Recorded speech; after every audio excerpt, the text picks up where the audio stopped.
So guys, for today's video, bumili ulit tayo ng shifter. Kasi yung shifter na bili natin last time online is fake.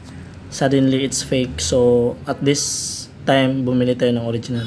Pero ganun pa man, kahit fake yung nabili natin last time, gumagana pa naman siya. At least nakakabit pa rin sa mountain bike ko.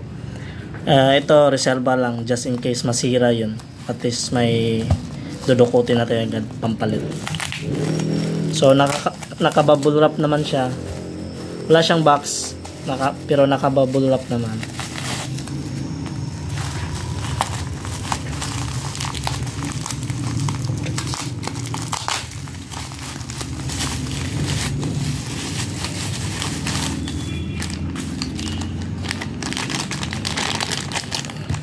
Ito naka-ziplock siya.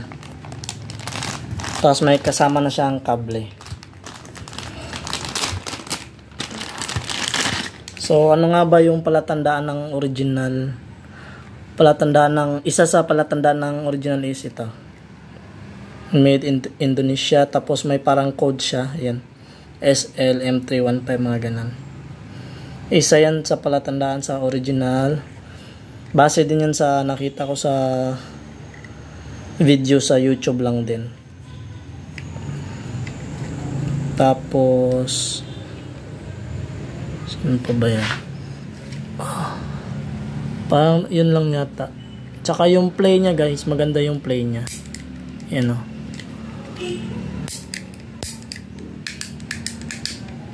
Tsaka yung quality ng plastic niya maganda din. Hindi katulad ng isa is parang ano siya, parang medyo may pagkalight ito kasi dark. Yan. So, thank you seller. Yan.